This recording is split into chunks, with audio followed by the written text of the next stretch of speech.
비 오는 날의 오후였다. 창밖으로 내리는 빗방울 소리가 카페 안을 가득 채우고 있었다. 한적한 분위기 속에서 중년의 신사 정수영은 창가에 앉아 커피잔을 손에 들고 있었다. 고급스러운 슈트를 입고 세련된 손목시계를 찬 그는 그 모습만으로도 성공한 인생을 살아온 사람처럼 보였다. 그러나 그의 눈빛은 단순히 화려한 산만을 말해주지 않았다. 오랜 세월 실패와 고통을 견디며 얻은 깊은 성찰이 담겨 있었다. 그때 문이 열리며 한 청년이 들어왔다. 청년은 주변을 두리번거리더니 조심스럽게 정수영의 테이블로 다가왔다. 정수영 선배님이시죠? 그래, 자네가 강우진 군인가? 정수영은 온화한 미소로 청년을 맞았다. 호진은 긴장한 얼굴로 자리에 앉았다. 그는 한참 동안 말없이 앉아 있다가 어렵게 입을 열었다. 선배님, 저는 요즘 모든 게 두렵습니다. 무엇을 시도하더라도 실패할 것 같은 생각이 들어서요. 정수영은 잠시 고개를 끄덕이며 그의 말을 들었다. 그리고 커피잔을 내려놓으며 차분히 말했다. 호진 군, 자네는 실패를 두려워하나 보군. 하지만 내가 하나 묻고 싶네. 실패란 무엇이라고 생각하나? 호진은 당황한 얼굴로 대답했다. 실패요? 뭔가를 이루지 못하는 것, 잘못된 결과를 얻는 거죠. 그렇다면 내가 경험한 실패에 대해 이야기해도 될까? 정수영은 부드럽게 말했다. 정수영은 자신이 겪었던 첫 번째 큰 실패를 떠올렸다.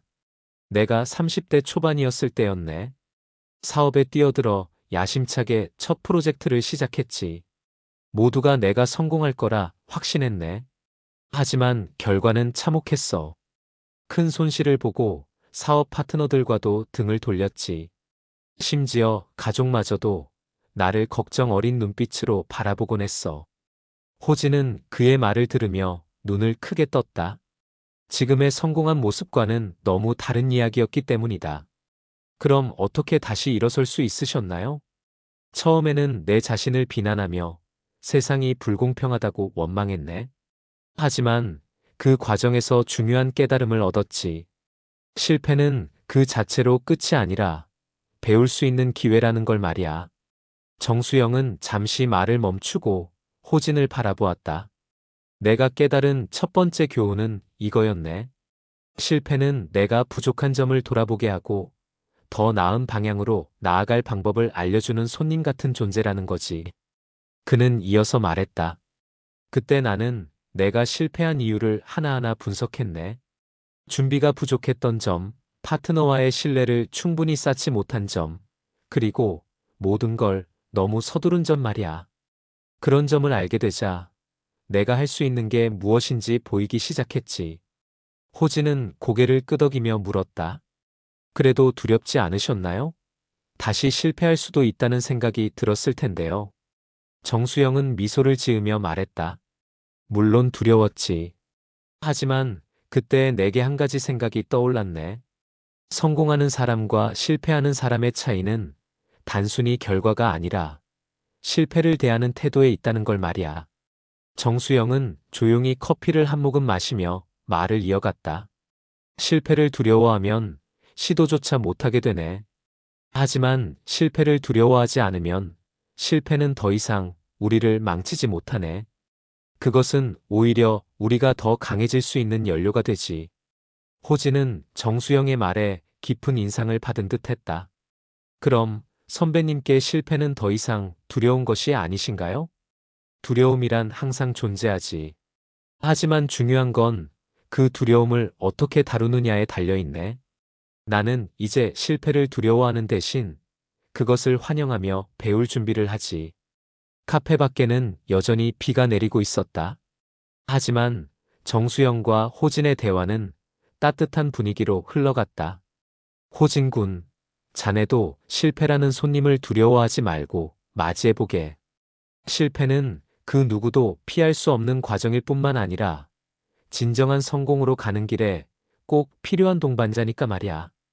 호진은 정수영의 말을 마음에 새기며 고개를 끄덕였다. 그의 얼굴에는 더 이상 두려움만이 아닌 희망의 빛이 비치기 시작했다. 며칠 뒤 청년 강호진은 다시 정수영을 찾아왔다. 이전보다 얼굴이 한결 밝아 보였다. 카페에 들어온 호진은 정수영이 앉아있는 자리로 다가가며 말했다. 선배님, 지난번 말씀 덕분에 마음이 많이 가벼워졌습니다. 그런데 한 가지 더 여쭤보고 싶은 게 있습니다. 정수영은 환히 웃으며 그를 맞았다. 무엇이든 물어보게나. 도움이 될 수 있다면 기쁘지. 호진은 잠시 머뭇거리다가 말을 꺼냈다. 실패를 받아들이는 법은 조금 알 것 같은데요. 그런데 저는 제 스스로가 완벽하지 않다는 사실이 너무 힘듭니다. 저의 부족함, 흠결 같은 것들이 누군가에게 발견될까 두렵기도 하고요. 정수영은 고개를 끄덕이며 이해한다는 듯 청년의 말을 들었다. 그 기분, 나도 잘 알지. 한때 나도 그 두려움에 사로잡혀 산 적이 있었거든. 정수영은 조용히 과거를 떠올리며 이야기를 시작했다. 30대 후반, 나름 성공 가도를 달리고 있을 때였네. 사업도 안정적이고 주변에서도 나를 꽤 괜찮은 사람으로 봤지. 그런데 내 마음 한구석에는 늘 불안감이 도사리고 있었어. 내가 가진 흠결과 약점들이 누군가에게 드러날까봐 말이야. 그는 호진을 바라보며 말을 이었다. 그 시절에 나는 완벽함에 집착했네. 흠결을 감추기 위해 노력했고, 내 부족한 부분은 아예 없는 척했지. 그러다 보니 점점 더 불안해지고 피로감에 시달렸어. 그 결과 가장 중요한 순간에 내 진짜 모습을 보여줄 용기가 없더군. 호진은 놀란 표정으로 물었다. 중요한 순간이요? 어떤 일이 있었나요? 정수영은 씁쓸한 웃음을 지었다. 그땐 회사에 큰 계약이 걸린 프레젠테이션이 있었지. 모두가 내게 기대를 걸고 있었어. 그런데 문제는 내가 모든 걸 혼자 처리하려고 했다는 거야. 내 부족함을 동료들에게 털어놓고 도움을 요청했어야 했는데 자존심 때문에 그러지 못했지. 결국 정수영의 프레젠테이션은 실패로 끝났다. 그날 이후로 팀원들의 신뢰를 잃었네. 하지만 그 실패를 통해 중요한 깨달음을 얻었지. 흠결을 감추려 하면 할수록 오히려 더 드러나게 된다는 걸 말이야. 그리고 사람은 완벽하지 않기에 서로 도우며 살아가는 존재라는 것도 알게 되었네. 정수영은 미소를 지으며 말을 이어갔다. 그때 이후로 나는 내 약점이나 실수를 인정하는 연습을 시작했네. 처음에는 참 어려웠지만 점점 익숙해지더군. 그리고 놀랍게도 사람들이 나를 더 신뢰하고 진심으로 다가오기 시작했어.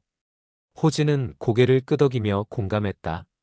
저도 제 약점을 인정하는 게 참 어렵습니다. 인정하는 순간 제가 더 작아지는 것 같아서요. 정수영은 따뜻한 눈빛으로 호진을 바라보며 말했다. 작아지는 것이 아니라 오히려 더 강해지는 걸세. 진정한 자신감을 가진 사람은 자신의 약점도 인정할 수 있는 법이지. 약점을 드러내는 용기가 사람들에게 당신의 진짜 이야기를 전달해 주거든. 그는 잠시 말을 멈추고 테이블에 놓인 물잔을 들어 한 모금 마셨다.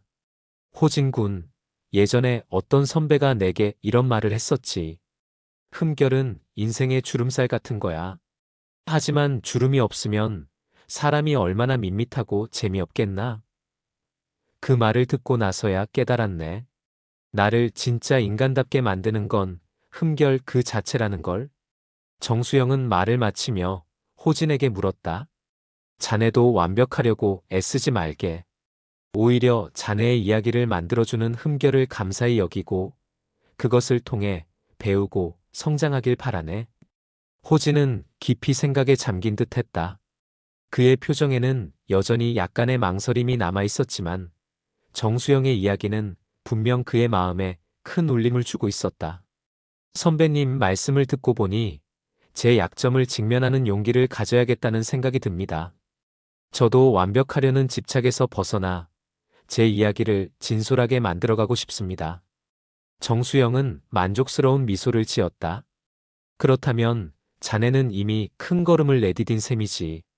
기억하게나 흠결은 우리를 더 인간답게 만들어주는 선물 같은 존재라네.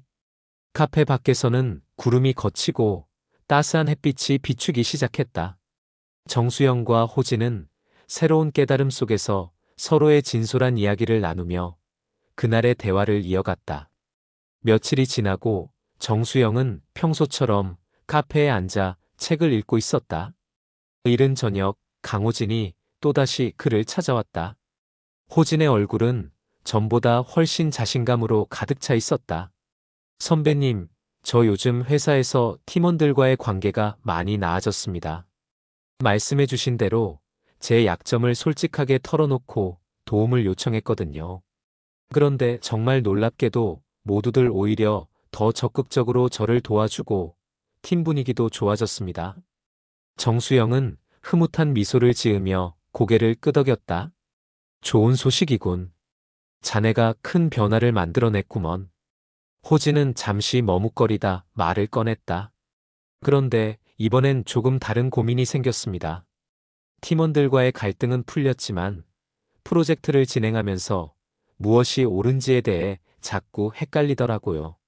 제가 맞다고 생각하는 방향이 항상 모두에게 좋은 건 아닌 것 같아서요. 정수영은 잠시 생각에 잠기더니 조용히 입을 열었다. 그건 누구나 한 번쯤 겪는 고민이지. 나도 한때 그 문제 때문에 큰 실패를 경험한 적이 있네. 정수영은 과거 자신이 이끌던 프로젝트를 떠올렸다. 그때 난 대규모 프로젝트를 책임지고 있었지. 클라이언트는 물론이고 내 팀원들도 모두 내가 올바른 결정을 내리길 기대했네. 나는 최선을 다해 데이터를 분석하고 논리적으로 접근했지. 그런데 문제는 내가 너무 나의 오름에만 집중했다는 거야. 호진이 고개를 갸웃하며 물었다. 오름에 집중했다는 게 무슨 뜻인가요? 나는 항상 이게 가장 논리적이고 최선의 선택이다라고 확신했네. 그래서 팀원들의 의견을 충분히 듣지 않고 내 방식대로 밀고 나갔지. 결과적으로 프로젝트는 성공하지 못했고 팀원들의 신뢰도 잃었어. 정수영은 깊은 한숨을 내쉬었다. 그때 깨달았지. 오름이라는 것이 반드시 객관적인 진리만을 의미하는 건 아니라는 걸 말이야. 때로는 나의 오름이 다른 사람들에게는 그르다고 느껴질 수 있다는 걸 인정해야 했네. 호진은 고개를 끄덕이며 공감했다. 그 말씀이 이해가 됩니다. 저도 가끔 제 의견이 옳다고 생각하면서도 팀원들의 의견과 충돌할 때가 많았거든요. 결국 누군가의 의견이 받아들여지지 않을 때는 팀 분위기가 나빠지더라고요. 맞아. 그래서 나는 그때부터 오름을 다시 정의하기 시작했네. 정수영은 물잔을 들어 한 모금 마시며 말을 이었다. 나에게 오름이란 이제 이렇게 정의되었네. 그것은 내가 맞느냐, 틀리느냐가 아니라 모두가 함께 나아갈 수 있는 방향을 찾는 것이었지. 그러려면 내 고집을 내려놓고 타인의 관점에서 세상을 보려는 노력이 필요했네. 정수영은 그가 직접 실천했던 사례를 들려주었다. 어느 날 중요한 회의에서 팀원들에게 이렇게 말했네. 여러분, 제 의견도 중요하지만 여러분 각자의 아이디어가 훨씬 더 나을 수 있습니다. 우리가 함께 검토하고 더 나은 방향을 찾아봅시다. 그때부터 팀원들이 훨씬 적극적으로 의견을 내기 시작했고 프로젝트도 성공적으로 마칠 수 있었지. 호진은 감탄하며 말했다. 선배님 말씀을 들으니 진정한 오름이란 모두가 공감할 수 있는 해답을 찾는 과정이라는 생각이 드네요. 그렇지. 오름은 절대적이지 않네. 상황에 따라 다르고 누군가의 시선에서 보면 전혀 다른 결론에 이를 수도 있지. 중요한 건 우리가 타인의 관점에서 문제를 바라볼 준비가 되어 있느냐 하는 거야. 호진은 잠시 고민하는 듯 보였다가 물었다. 선배님, 하지만 모든 상황에서 모두를 만족시킬 순 없잖아요. 그럴 때는 어떻게 해야 할까요? 정수영은 잠시 고개를 끄덕이며 말했다. 정답이 없을 때는 결국 선택과 책임의 문제지. 내가 내린 결정이 완벽하지 않더라도 그 결과에 책임질 각오를 한다면 그것 또한 옳은 선택이 될 수 있네. 그는 말을 덧붙였다. 호진군, 기억하게. 진정한 리더는 옳은 선택을 강요하는 사람이 아니라 선택의 과정을 모두와 함께 만들어가는 사람이라네. 그리고 그 과정에서 진심과 공감을 보여준다면 결과가 어떻든 모두가 함께 성장하게 될 걸세. 카페 안의 분위기가 점점 더 깊어지고 있었다. 호진은 다시 고개를 끄덕이며 말했다. 저도 앞으로 제 옳음을 주장하기보다는 모두가 함께 나아갈 방향을 찾는데 더 집중해 보겠습니다. 정수영은 미소를 지으며 그의 어깨를 가볍게 두드렸다. 그렇다면 자네는 이미 좋은 리더로 성장할 준비가 되어 있네. 창밖에는 어둠이 깔리고 있었지만 카페 안의 대화는 밝은 희망으로 가득했다. 호진은 자신의 고민이 조금씩 해결되어 가는 것을 느끼며 다음 날을 위한 결심을 다졌다. 어느 날 정수영은 평소와 다르게 약간 피곤해 보였다. 강호진이 카페에 들어오며 그를 보자마자 물었다. 선배님, 오늘은 뭔가 힘든 일이 있으신가 봐요. 얼굴에 피곤한 기색이 있으세요. 정수영은 웃으며 말했다. 아니네, 괜찮아. 어제 조금 늦게까지 일을 했더니 그렇지. 자네는 어떻게 지냈나? 호진은 어색하게 웃으며 자리에 앉았다. 사실 오늘은 저도 좀 복잡한 마음에 왔습니다. 최근 진행 중인 프로젝트가 잘 되고 있긴 한데요. 제가 한 결정에 대해 뒷말이 많아지고 있어요. 팀원들 중 일부가 제 결정이 옳지 않다고 다른 사람들에게 불평을 했더라고요. 그 말이 퍼지면서 저도 모르는 사이에 제 평판이 나빠지고 있더라고요. 정수영은 커피잔을 내려놓으며 그의 말을 들었다.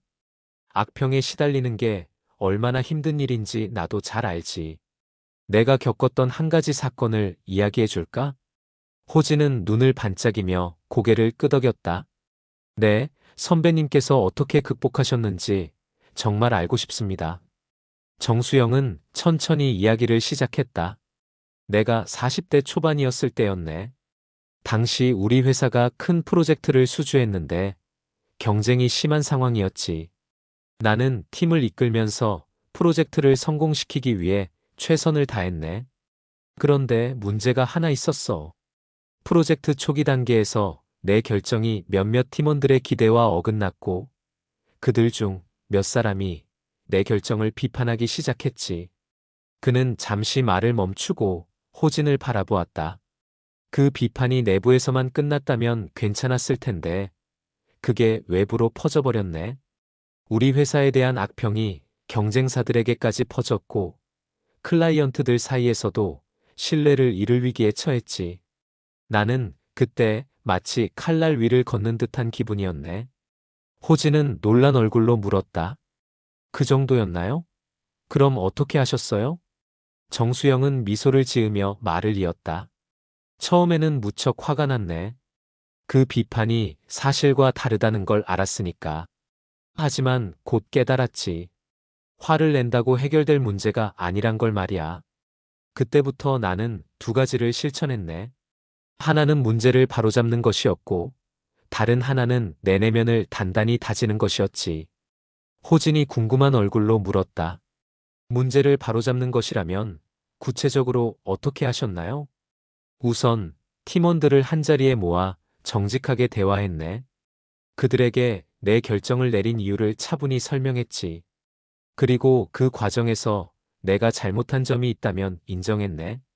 또 그들이 느낀 불만과 의견을 진심으로 들었지. 호진은 고개를 끄덕이며 말했다. 그럼 그걸로 문제가 해결되었나요? 정수영은 고개를 저으며 답했다. 아니지. 그건 시작일 뿐이었네. 악평은 쉽게 멈추지 않으니까. 그래서 내가 한 가지 더 신경 쓴 게 있었네. 바로 행동으로 보여주는 것이었지. 아무리 말을 잘해도 결국 내가 올바른 방향으로 행동하지 않으면 사람들은 믿지 않으니까 말이야. 그는 미소를 지으며 과거의 한 장면을 떠올렸다. 내가 팀원들과 더 적극적으로 협력하고 클라이언트들에게는 프로젝트가 성공할 수 있도록 모든 자료를 투명하게 공유했네. 그리고 시간이 지나면서 내 노력과 진심이 차츰 사람들에게 전달되었지.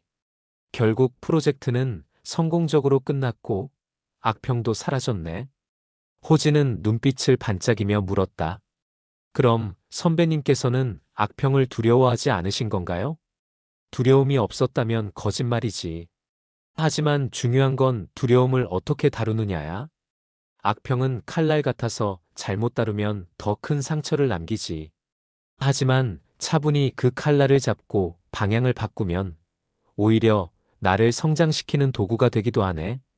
정수영은 진지한 목소리로 말을 덧붙였다. 호진군, 기억하게나. 악평은 나쁜 것이 아니라 우리가 배우고 성장할 기회일 수도 있네. 그 비판 속에 자네가 놓쳤던 점이 담겨 있을 수도 있거든. 중요한 건 그 비판을 받아들이되 그것에 휘둘리지 않는 자세야. 자네의 진심과 올바른 행동이 결국엔 모든 걸 증명하게 될 걸세. 호진은 깊은 생각에 잠긴 듯 고개를 끄덕였다. 알겠습니다, 선배님. 저도 비판을 두려워하기보다 그것을 성장의 기회로 삼아보겠습니다. 정수영은 미소를 지으며 그의 어깨를 가볍게 두드렸다. 그렇다면 자네는 이미 한 단계 더 성장한 셈이지. 창밖에는 어둠이 내려앉고 있었지만 카페 안의 대화는 희망과 깨달음으로 밝아지고 있었다. 호진은 정수영의 조언을 가슴에 새기며 내일 더 나은 자신이 될 준비를 했다. 이번에는 정수영이 먼저 강호진에게 전화를 걸었다. 호진 군, 오늘 저녁에 시간이 괜찮은가? 같이 저녁을 하면서 조금 이야기나 나눌까 해서 말이야. 호진은 흔쾌히 약속을 잡았다. 그는 요즘 프로젝트에서 좋은 성과를 내며 자신감을 되찾고 있었다. 하지만 그럼에도 불구하고 뭔가 더 채워야 할 것이 있다는 막연한 갈증이 있었다. 저녁 식사가 끝나고 두 사람은 근처 공원을 산책하며 이야기를 이어갔다. 호진이 입을 열었다. 선배님, 요즘 들어 저 자신이 너무 부족하다는 생각이 듭니다. 아무리 노력해도 아직 뭔가 부족한 것 같아요. 선배님은 어떻게 그런 깊은 통찰과 지혜를 가지게 되셨나요? 정수영은 미소를 지으며 말했다. 자네도 곧 알게 될 걸세. 내 지혜는 내가 혼자 이룬 게 아니라는 걸 말이야. 호진은 의아한 표정을 지었다. 그럼 어디서 얻으셨다는 말씀이신가요? 정수영은 천천히 걸음을 옮기며 대답했다. 내가 겪은 경험도 물론 중요하지만 나 혼자만의 경험으로는 한계가 있지. 나는 늘 다양한 지혜를 빌렸네. 책에서, 사람들로부터, 그리고 내가 속한 세상으로부터 말이야. 정수영은 어린 시절의 이야기를 꺼냈다. 내가 어렸을 때 우리 아버지께서는 늘 내게 책을 읽으라고 하셨지. 당시에는 왜 그런지 몰랐네. 하지만 나이가 들고 나서야 깨달았어. 책은 우리가 직접 경험하지 않아도 다른 사람들의 삶과 지혜를 배울 수 있게 해주는 도구라는 걸 말이야. 그는 웃으며 덧붙였다. 사실 지금의 나를 만든 건 내가 읽었던 수많은 책들이었네. 명심보감, 잠언집, 고전 철학서들, 그리고 현대 경영 서적들까지. 각각의 책들이 내게 삶의 다양한 면을 보여주었지. 호진은 고개를 끄덕이며 물었다.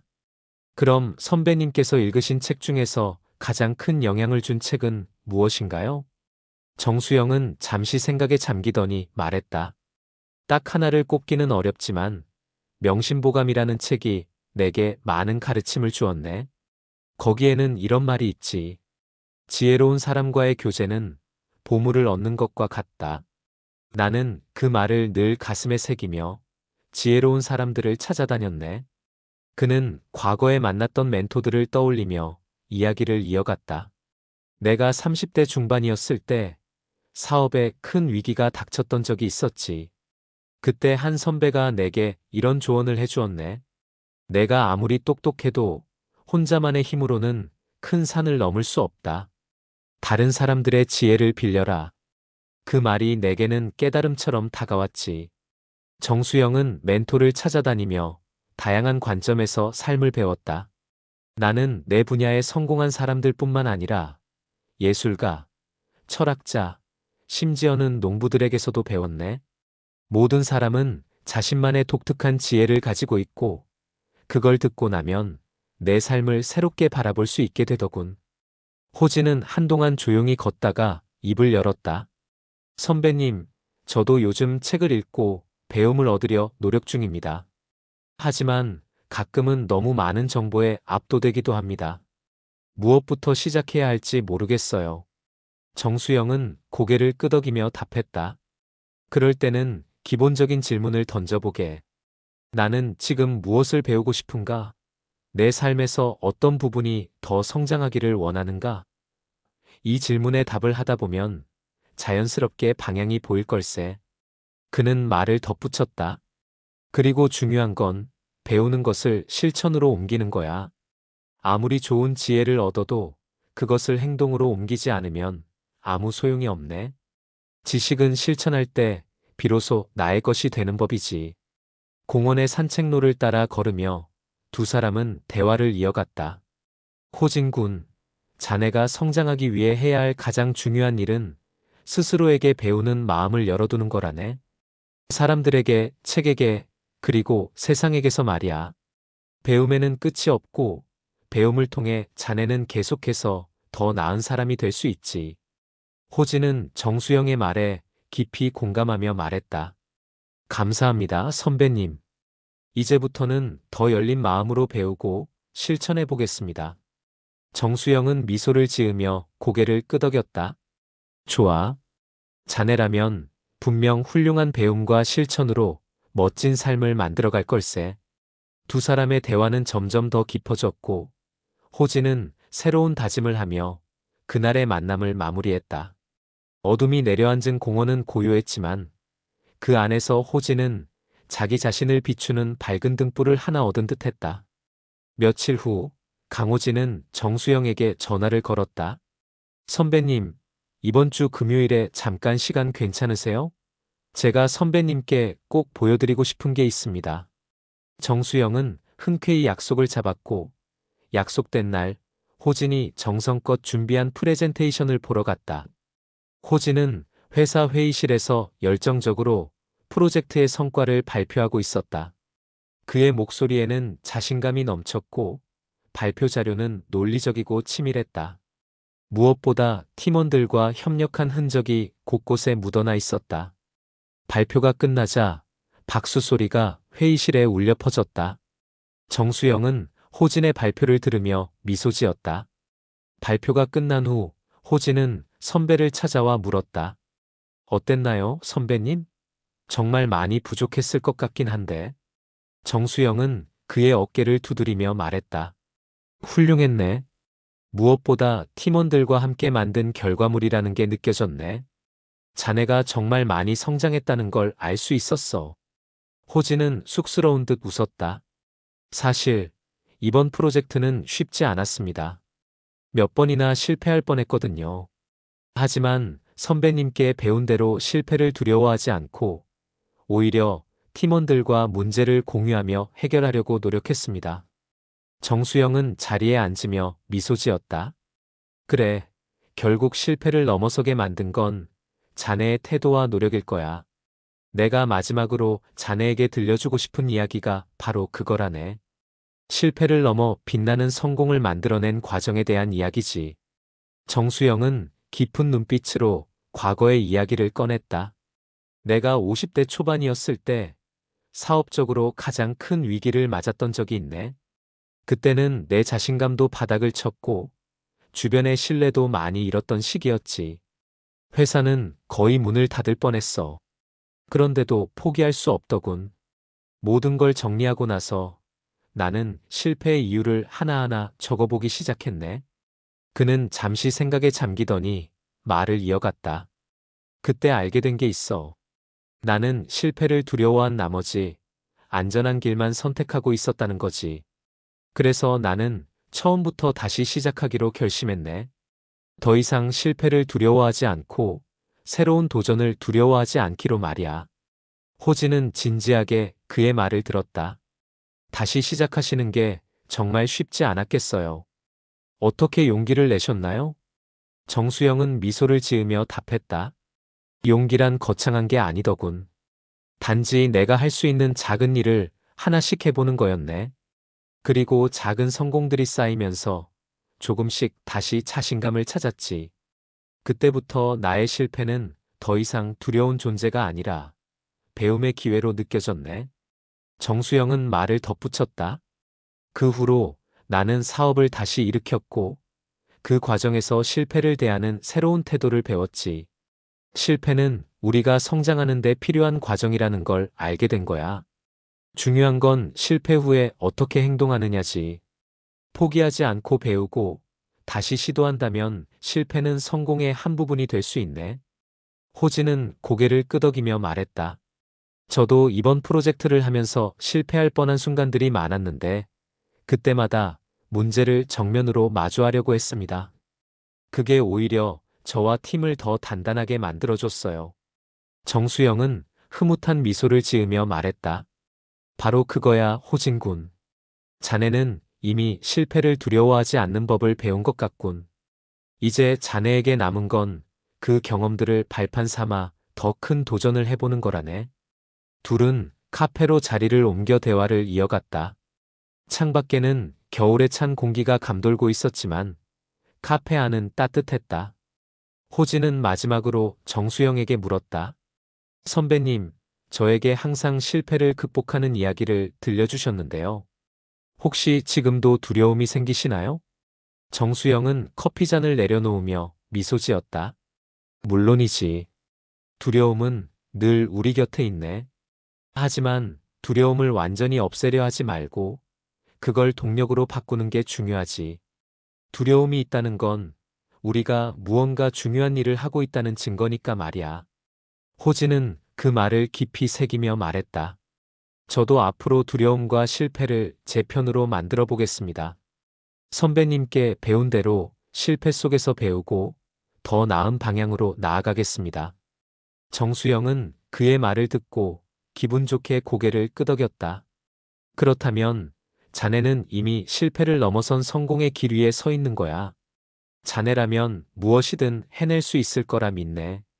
그날의 대화를 마지막으로 호진은 정수영과의 만남에서 배운 것들을 마음속에 깊이 간직했다. 실패를 두려워하지 않고 도전하며 성장하는 삶.